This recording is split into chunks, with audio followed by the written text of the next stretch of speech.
Hi, I'm Gabriela Epstein. I'm one of the current cartoonists for the Babysitters Club graphic novel series for Scholastic. I just illustrated Claudia the New Girl #9, which came out in February. I'm Chau. I am one of the other current artists for the Babysitters Club adaptations, and my current book is out, and it's the Kristy and the Snobs. And to celebrate this amazing new book coming out, we're going to teach y'all how we draw Kristy. So first up is, here's my take on how I draw Kristy Thomas. Grab a pencil and paper and let's get started, shall we?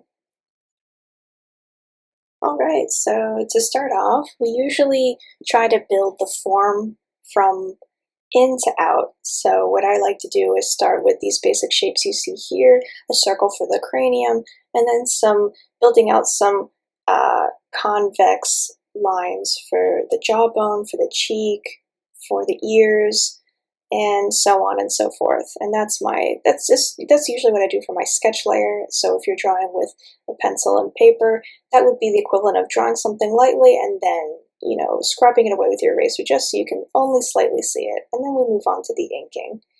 And from there, what I usually do is I try to keep my lines pretty quick, pretty funky fresh, as the kids say. I have no idea if the kids say that, but just go with me here. And that kind of keeps the movement going here. And usually that means that my lines overlap and intersect a lot, as you can see, but I find that it's kind of worth it to keep the lines a bit more in continuity with each other. You can always erase later what is overlapping.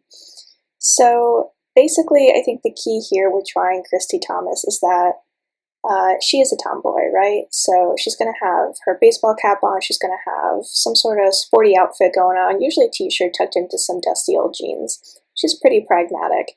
I think the way that we've kept her in continuity throughout all the different cartoonists working on the Babysitters Club is to have the hair relatively the same.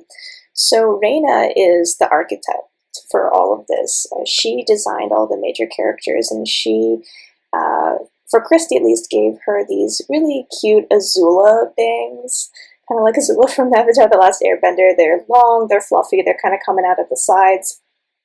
And then she kind of pulls the rest of it back into this pretty long ponytail. And usually we kind of top that off with a hat or some little, floofy bangs coming out.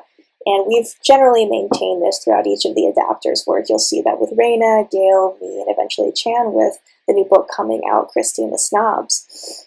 And I think, when we're adapting things and making them our own, a lot of it kind of boils down to the shapes that we're used to making. And that's, I think, something that comes naturally with time. It's just a part of your style, the way your wrist draws. For me, I tend to give everybody really kind of wide faces, big cheekbones. It gives me a lot more real estate to give her a bigger mouth, which I think is pretty fitting for Kristy. She is pretty talkative.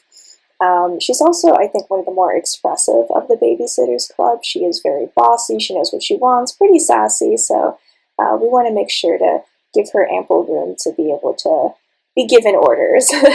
And of course also dishing out compliments, because she is a very nice person and loves her friends.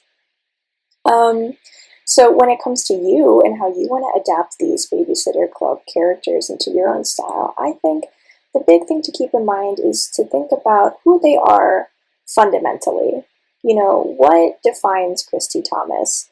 At the end of the day, I think she has a lot of confidence. She knows what she wants. She's going to go get it. And so we want to give her that kind of laid-back confidence through her clothing. So we do that by giving her very pragmatic, practical clothes, right? She's not super into fashion. Again, she's a sporty girl, so we wouldn't be giving her, stuff fresh off the runway, right? Like we would for Stacy, for example. So try to think about that. Where would your character shop? Like if you took them to the mall, where would they go, right? And think about that. Think about how they style their hair, what kind of hats they wear, even, what kind of expressions they commonly use.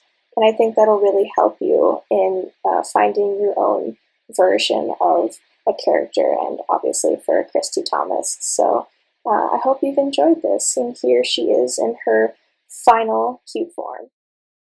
Oh my gosh, Gabby, that was such a great drawing. I love the way you draw Kristy. Now, let's see my take on Kristy. So, to start us off, I tend to get a little messy with my sketches. It's because I sometimes have a hard time visualizing things without putting a couple lines down on paper first.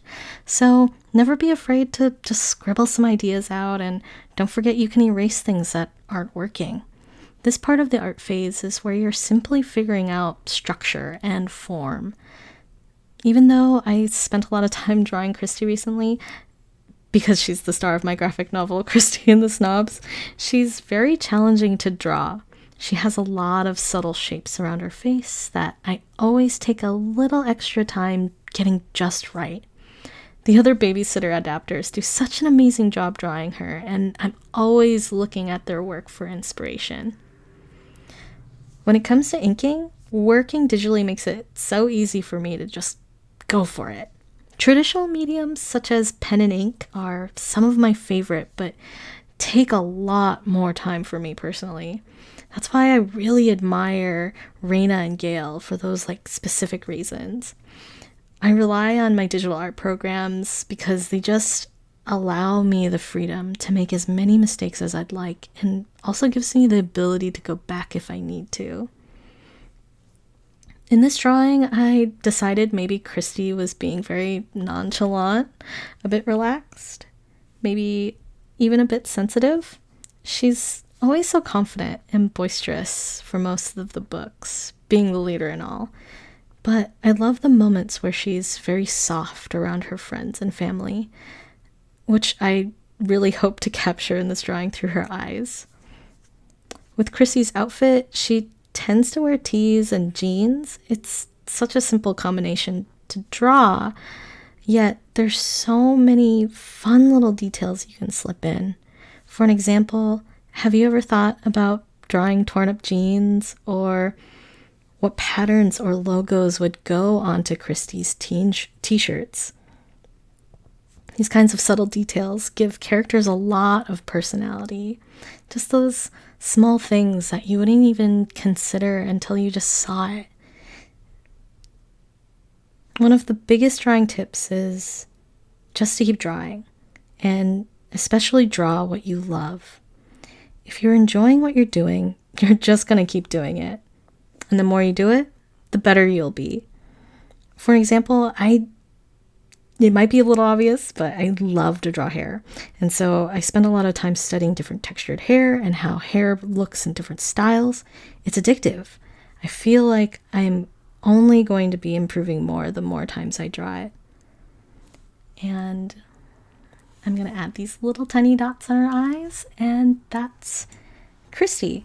So I really hope you enjoyed watching me draw Kristy, and I hope you learned a little something from it. Oh my gosh, Jan, that was so cool. I always love watching somebody draw, and this was amazing. Thanks so much for sharing your process. Yeah, thank you. And I hope that was really inspiring to all of you to watch all of our drawings. I'm sure it was. It inspired me. And if you guys want to draw your own Kristys and show us, please do tag us, tag Scholastic, and post it on Twitter and Instagram.